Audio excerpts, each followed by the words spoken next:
warm welcome to Rick's Scale Model Fix and a brand new kit review. This time we're going to be looking at Airfix's Super Scale 1/24 Supermarine Spitfire Mk.IXC. So without further ado, let's crack on and get this box top tour done. Now the box is quite big, it's on an A2 cutting mat and it's filling the viewfinder on the camera there. As always, we've got some striking box art and that features a Spitfire flying in formation.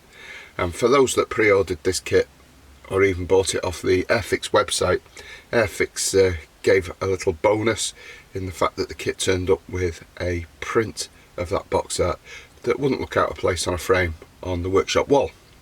On the box side you've got the 5 decal options included in the kit. This is quite a large box. I'm not used to having a 24 scale kit on the workbench, so please bear with me as I just slowly move that across so you can read what's there. Feel free to pause at any moment if you want to read the details there. Box is saying it's skill level 4 kit with 4 flying hours if you've joined the Airfix club. On the other side of the box we've got some CAD artwork displayed there of the engine, cockpit, wing and main spar all coming together there. And on the other side of the box we've got some multilingual warnings.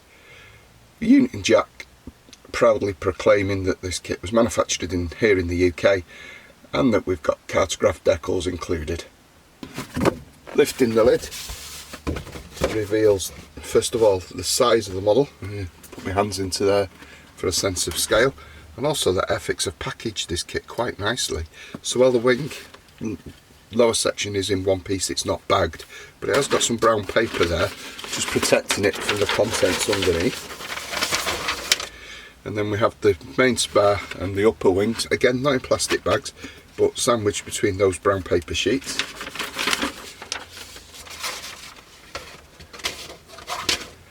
And we delve in further and we've got the fuselage sides. Again, not that big in 24 scale, but certainly a lot bigger than I'm used to. And the top cowling. And then we've got onto the clear parts. And 1, 2, 3, 4 bags containing the sprues.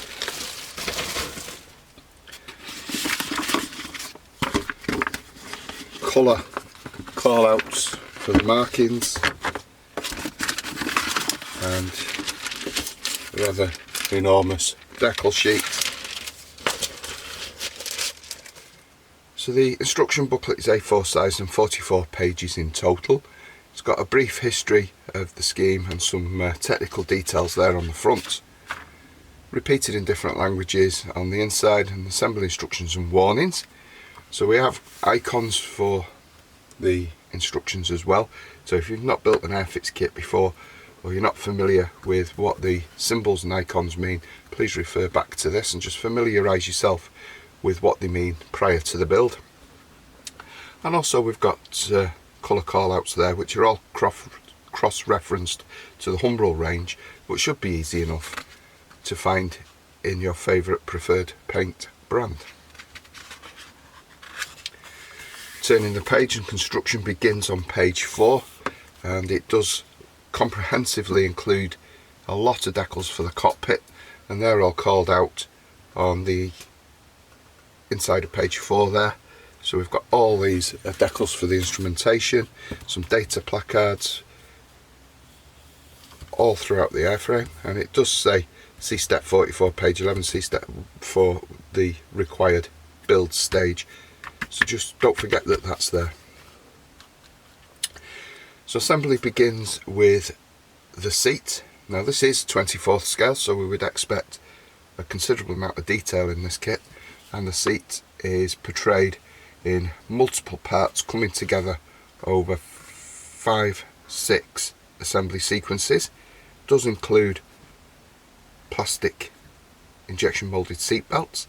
Now they work quite well in the Hellcat and they look quite good in the cockpit there. Bulkhead, armour and the seat coming together. Nothing spectacular, just like many other Spitfire kits. Then we're on to the cockpit in stage 10, and we're adding some of the floor detail to the centre section. All cockpit equipment looks to be included, so just take your time, no rush, just plod through, checking off each of the items as you go through. So the completed instrument panel being inserted, and then the sidewalls making an appearance, and again a lot more detail being added. Rudder pedals in stage 19, floorboards in stage 20, firewall, other bulkheads and little insert diagrams showing where everything goes. Page 8, still with the fuselage, more internal structures, seat belts, again from injection moulded plastic, so we'll see what they look like. Control columns going in, oxygen bottles, compressed gas canisters, throttle quadrants, more decals, more equipment, so a very comprehensively furnished cockpit there. I think if you just add a few little bits of wire, that's really going to make that pop and stand out. Little fuselage inserts for the tail in stage 32 at the top of page 9, and then we've got a little jig which is nice. It's saying there's a jig there, and just refer to the diagram. So it says, when building this model with a canopy in the closed position, use part N4 as a jig to cut and file away the area highlighted in green. So just make sure you're picking up on these, and no surprises will come towards the end of the build when your canopy won't fit. More decals, completed cockpit tub being inserted into the starboard fuselage side, more detail going in, and a little highlighted diagram there showing where everything goes. Stage 38, more pipe work, plumbing, and then we're building what looks like the battery box. That's going in on the rear shelf of the framework that we assembled earlier in the instruction booklet. Tail wheel well going in stage 43 at the bottom of page 10.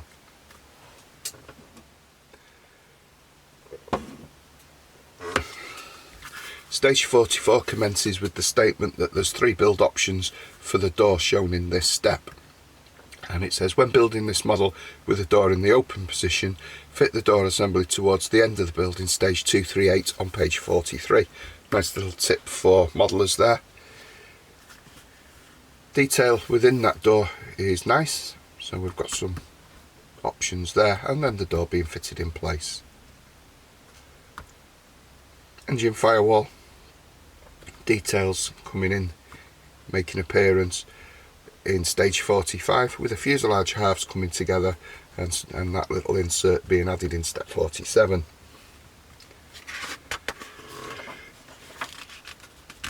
Page 12, step 48 sees the completion of the elevators and tailplanes, which are added just depending on the options, so just be careful of what you've chose. So there are question marks there saying that there are options available, so just pay attention again.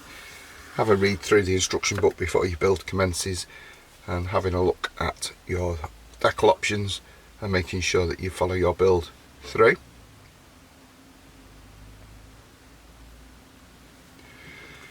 Stage 52 sees the rudder assembly with a separate trim tab which can be posed. Just be mindful, if you don't have it in the neutral position, you will have to extend or shorten the actuation arm H25. Then it's onto the wing, so we've got some notes saying that we need to remove some areas and file them down. And then we've got the wing, which is, as we've seen as we open the box, in one piece lower section. Central wing spar, adding sockets for the undercarriage legs to make sure that they fit really well, otherwise it could throw your undercarriage stance out later on in the build. Building up the wheel wells, look quite comprehensive. Internal framework of the wings and then repeated, and this is just showing where to glue and where not to glue, so again just pay attention, the instructions are there to help you. and it says hold each wing down on a flat surface while the glue dries to ensure that the bottom surface of the spar is straight.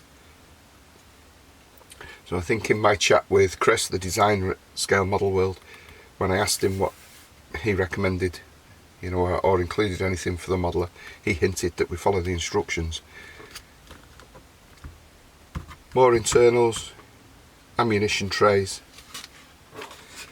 comprehensively building up the wing structure, which will add structural strength to the model just as it did to the real aircraft. And all these details coming in and being centered around the open ammunition and gun bays, and that's repeated for the opposite side, which is just basically a mirror image of the assembly sequence seen on the left. Again, options, so just make sure that you're in tune. It is a big build, it is comprehensive. You know, if you're building this over time, it might be just quite an easy mistake to just not realise where you're up to and miss something vital. Guns going in, they look quite well detailed. It says as well, only fit when building in the gun bay open, so just again be mindful, and repeated on the other side. Stage 97, probably a major milestone in the build where the wings and the fuselage come together. It's nice to see that the doors can be in the closed position. What I might be tempted to do is just fasten one wing up and then have one wing with these loose, but just like a dry fit, so we can display the gun bays inside. Just following through on the opposite side on section 99 before those wings are actually glued to the lower surface in part 100.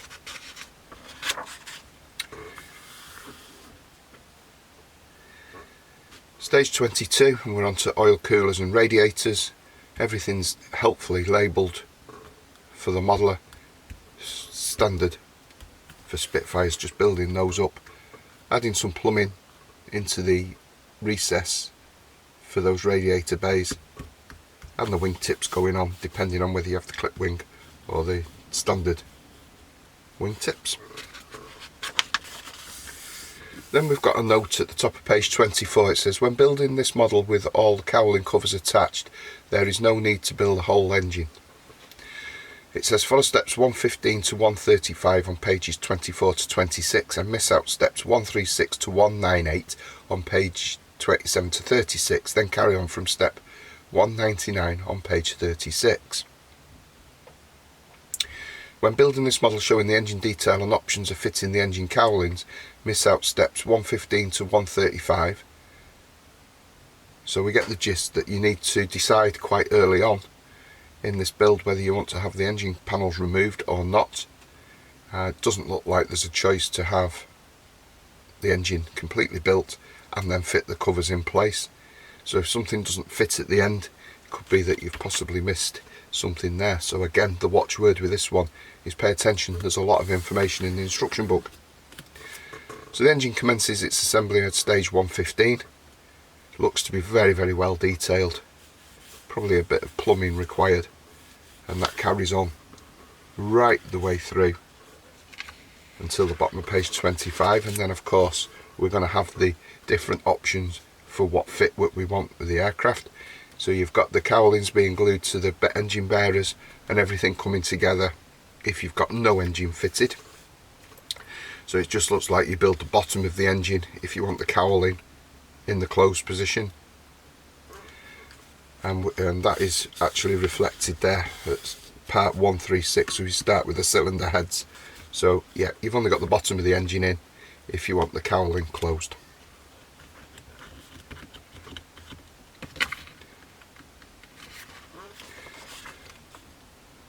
Turning the page, sees more work on the top of the engine, and it's really coming together and looking like a Merlin.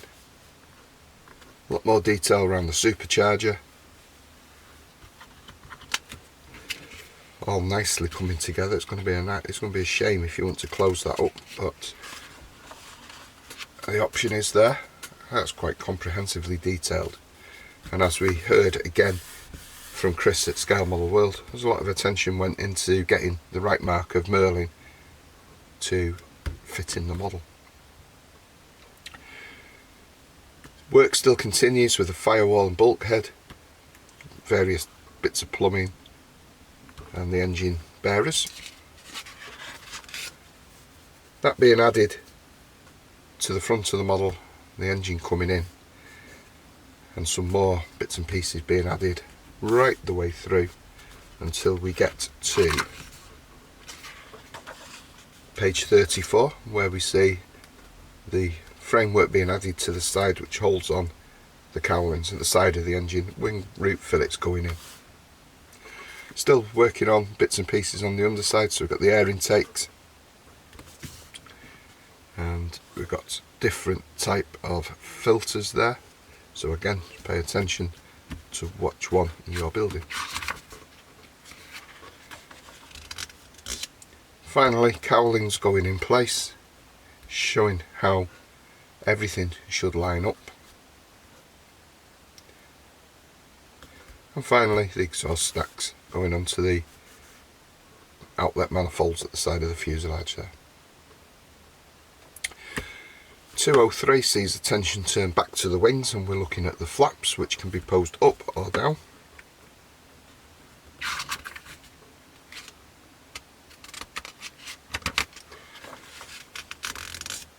Ailerons added, cannons, and then it's onto the undercarriage.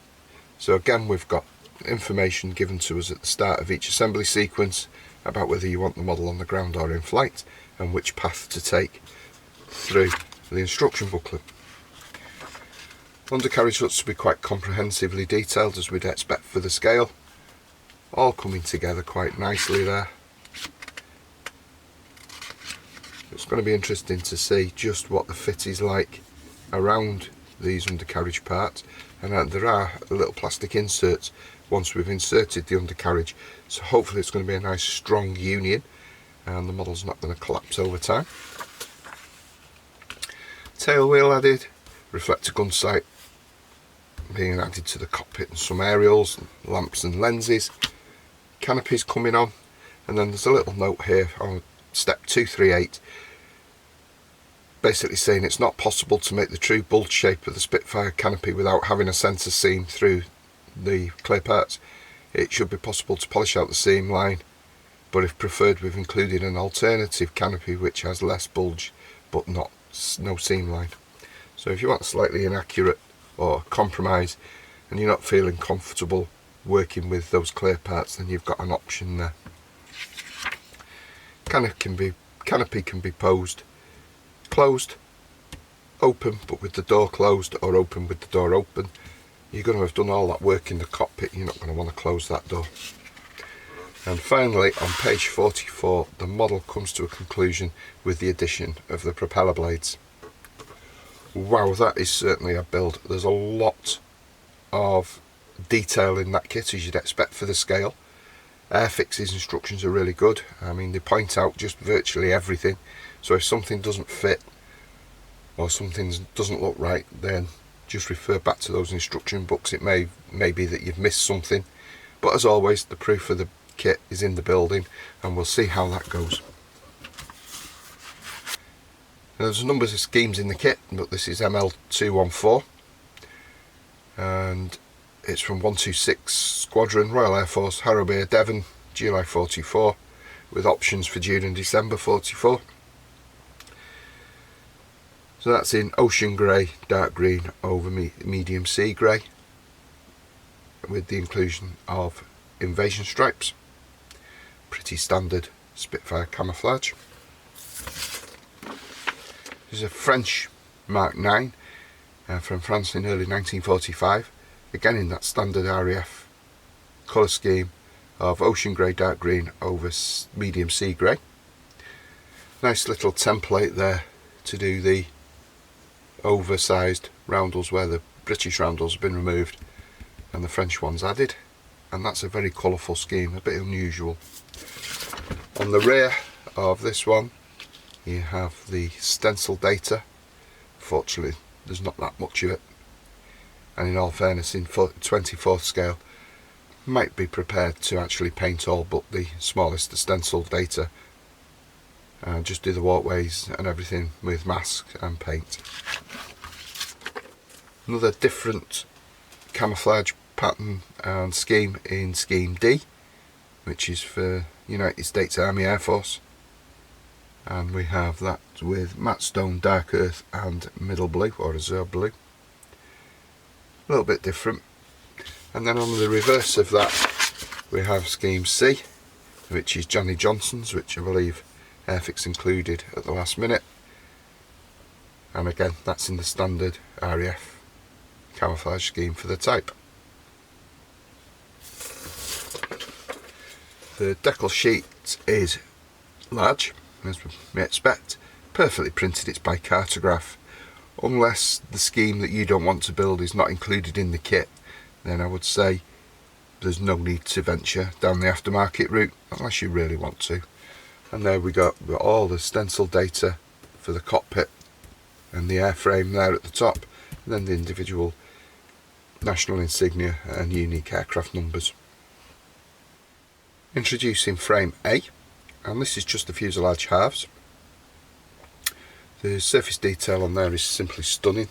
We have some raised areas and some representation of the skin of the aircraft. Rivet detail is restrained and doesn't look out of place for the scale.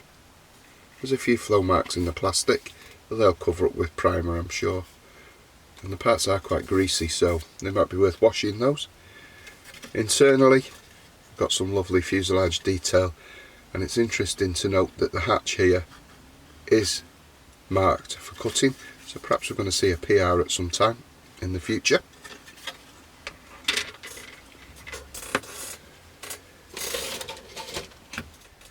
Now Sprue B is just that lower wing section. The detail, I don't know if the camera can pick this up, but is exquisite. Lovely rendered rivet detail. Plastic holds that really well. Blind side, yes, we've got ejector pin marks, but nothing looks to be in anywhere that's going to be visible on the model. We've got a flashed over hole for a wingtip landing light or something there as well. And that's on both sides. So Airfix certainly plan on releasing some other versions of the Spitfire in this scale using these frames or sprues. So this is Sprue C, and it's the upper surface of the wings with all those access bays removed and that central wing spar. So as it says in the instructions, when you're gluing these together, just make sure everything is straight and true, and I would say pay particular attention to moving these injector pins, towers, from the edge of that sprue, otherwise you could have fit issues. Certainly don't want that. Really nice, well moulded, no mould flaws or flash as I can see on these yet, so it looks promising for the rest of the kit. Sprue M is marked individually, and it's just the top cowling, and again the rest of the detail follows on with lovely rows of recessed rivets, and towards the rear we've got fastener detail that stands out in a bit raised, and that's followed over the edge of the parts as well. I don't know how well the camera's going to pick that up.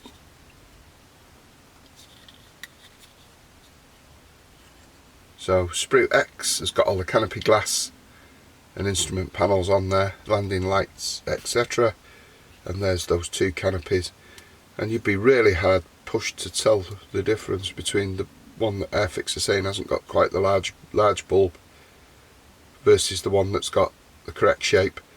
And that centre seam, well, they make excuses for it which are genuine. I'm finding it hard to actually see that on those parts there. I don't know if the camera will pick it up at all, but there's hardly any difference between the two canopy sections. They're perfectly moulded, there's no run marks or flow marks in any of the plastic that we sometimes come across in this scale before thinking about the Typhoon there. So as we open these bags, the sprues are in no particular order. We'll just work our way through the contents of the box. So hopefully you're all sat comfortably, because I can see this video being quite a lengthy one. So we have Sprue E and Sprue D here, so let's have a look at D first. So we've got the undercarriage parts with the wheels and wheel hubs, landing gear doors on Sprue J. I'm going to have a bit of a scene to clean up with those wheels, unfortunately.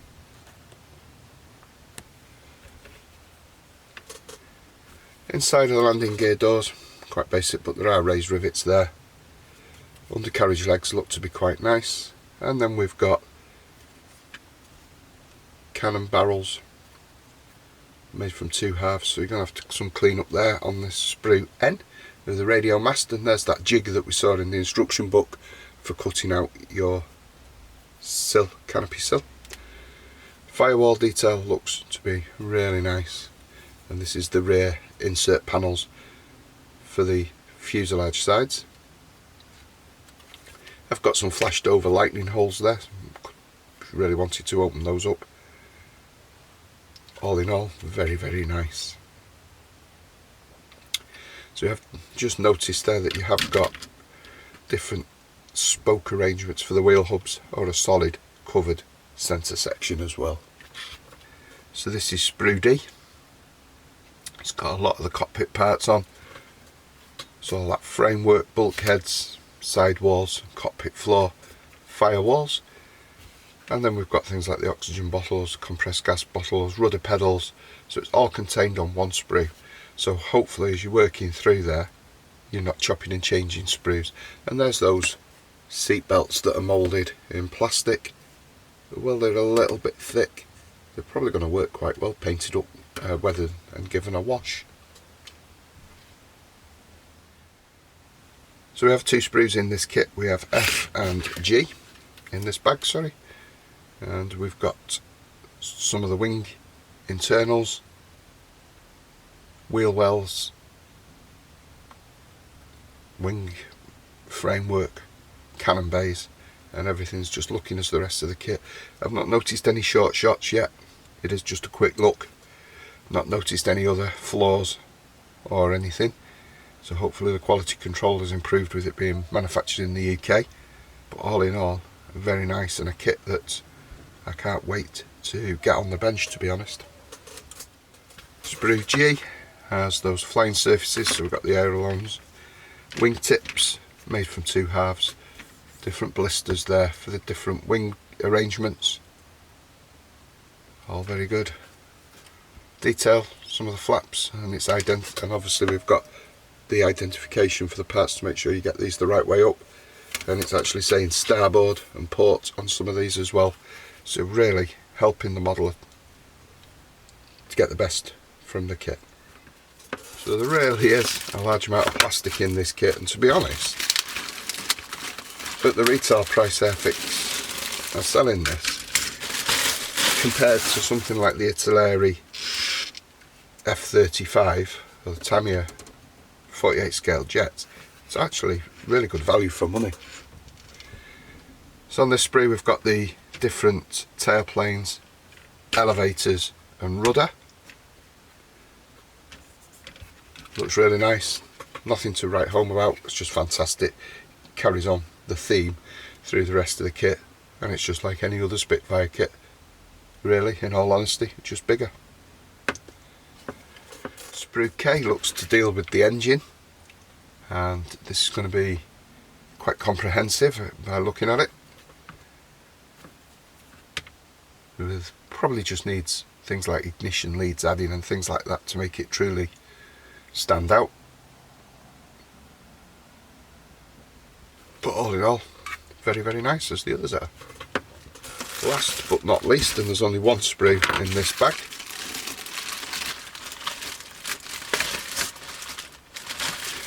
and I can get in it.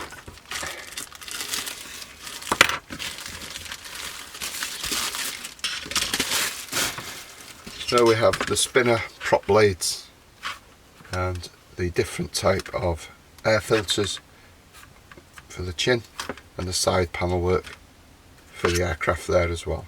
There are injector pin marks in all of these, so if you're going to have this on display, you perhaps want to take care of those, but there is no detail on the inside of those parts either. What a kit. It's everything I expected it to be, plus a little bit more. I think the tooling and the plastic are fantastic. The detail it captures is crisp, the rivet detail is excellent, and there's nothing you're going to need extra in the box, apart from maybe a bit of wiring around the cockpit and engine. So I have special plans for this build, as many of you have already know through chatting with me, etc., that I planned this build as a tribute to my father. So way back when I was a young lad, I remember my dad building all the Airfix 24 scale stuff along with my neighbour next door. I was gobsmacked as a young lad. Never actually completed one. I have built or attempted to build various kits of theirs through the years, but I've either not completed it, was too young, or for whatever reason. So I'm going to bring this to you as a very extended video build. So please be patient with this one if you want to see it. It's not going to be a quick build. It's certainly not going to be in the usual 4-5 parts. It could be as high as 10-12 parts. For those that have watched the Scale Model World show report on the YouTube channel, you'll know that I managed to grab the designer Chris and have a quick brief chat with him. I'm going to include that section shortly, just to save you going back and looking through the other videos. I'm going to enjoy this build. I'm going to build it as a tribute, like I said, to my late father. He's been passed now for nearly 20 years. I'm going to put all the skills that I've learnt within the hobby into one kit, and hopefully this is going to be a build of a lifetime. So to make sure you don't miss anything, please subscribe. I'm not going to be in the position where I can post on Facebook and etc. and let people know that stuff have been uploaded. I'm just going to be too busy. I really want to get to grips with the channel in 2023 and start bringing more varied and regular content. So I'll leave you there and we'll listen to what Chris has to say. But in the meantime, please look after yourselves, stay well and take care. Hi, I'm Chris and I'm one of the designers here with Airfix. Spent the weekend here at IPS Telford. It's been a great weekend, but for me it's been a very exciting one. It's the kind of first time we've been able to properly show off the Spitfire, which has been a project that I've had the privilege of working on for the last few years, and this is the first time of really getting to show it off and chat to the public and chat to some of this fantastic community of modelers here. And it's, after many years, it's felt like a long period of time from the beginning of the design to finally get it here, and it's just great to get to chat about it. So probably as the viewers have already heard from me that there's a bit of an emotional attachment to Airfix 24 scale kits. So just for your benefit, obviously me as a kid, the influence was from my father, who built all the range of 24 scale Airfix kits at the time, such as the Harrier, Spitfire, Mustang, etc. So for me, this is going to be my first Airfix 24 scale kit. I'm going to be building it as a tribute to my late father, and we're going to document it as a full video build and a review. So it's nice to talk to you, Chris, about that, and obviously, you know, some of perhaps the reasoning behind that kit and what challenges you've faced with the design. Or it's one of the wonderful things, I guess, that we get to share in as part of the Airfix brand is its heritage, and that this sort of consistency of spanning so many decades, that getting to redo a kit like this that has, you know, the original 24 scale was a wonderful kit when it came out. And getting to redo it is quite special. It was always like it's a sort of staple kit that Airfix must have. You know, we've done so many other Spitfires in different scales, but having it in 24 scale was an inevitability. You would have to get round to doing this. It was just a matter of when. And so, like, picking one was a no-brainer. Picking the Mk.IXC, that was really the choice, which version to do. But the Mk.IXC often is referred to as many of the pilots' favourite aircraft to fly. A lot of the guys who flew various Spitfires, they found the Mk.IXC as the ideal pilot's aircraft, the combination of that, the engine in there, and yeah, just the little tweaks that happened. And it has an interesting history, I guess, from its conversions from the Mk.V, and then becoming like the main aircrafts instead of the Mark 8s, which it was supposed to come first. It's got a really interesting history. So was there any of the design process that was particularly challenging, or is there anything in there that you sort of built in with the modeler in mind, such as we've seen with Pramjit with some of his designs? There were plenty of challenging bits, as I'm sure you can imagine, with a large-scale model like this. Actually, for me, the thing I found the most challenging was getting the Merlin engine right, because there's so many variations of Merlin engine, and when you're looking at photos, it's not always obvious which aircraft it's on, because you're just seeing a picture of the engine, not the rest of the aircraft. So making sure you're getting the right bits was quite a headache, and I think we got there, but that's a really challenging part. In terms of thinking it through for the modeler, actually a lot of the work I think in that came down to the instructions and what sequence to build it up in. With this many parts, there is lots of different ways that you could arrange them, and some ways work better than others, which we found through trial and error. Sometimes we build it and you get all these gaps, you know what's gone on, and actually if you build the parts in a different sequence, those gaps aren't there anymore. And so we did a lot of work, a lot of iterations on those instructions. So hopefully if you follow the instructions it will go well, but I know sometimes it's fun just to try and find, go the way that you want to go, but we just put a lot of time into that to make the experiences hopefully as stress-free as possible. I certainly hope so for the journey that I've got in mind with that, Yeah. and I look forward to getting that on the workbench in due course, because I believe the release is fairly near. Yeah, this week it'll be out, so hopefully you'll get it very soon. So hopefully guys, by the time you're watching this, you'll be able to go online and purchase that from the Airfix web store. Absolutely. And get it on your workbench and perhaps build along with me and enjoy the process. So thank you very much, Chris. Thanks for taking the time out of the weekend to spare a few minutes for us. That's wonderful. It's been great talking to you. Thank you. Cheers.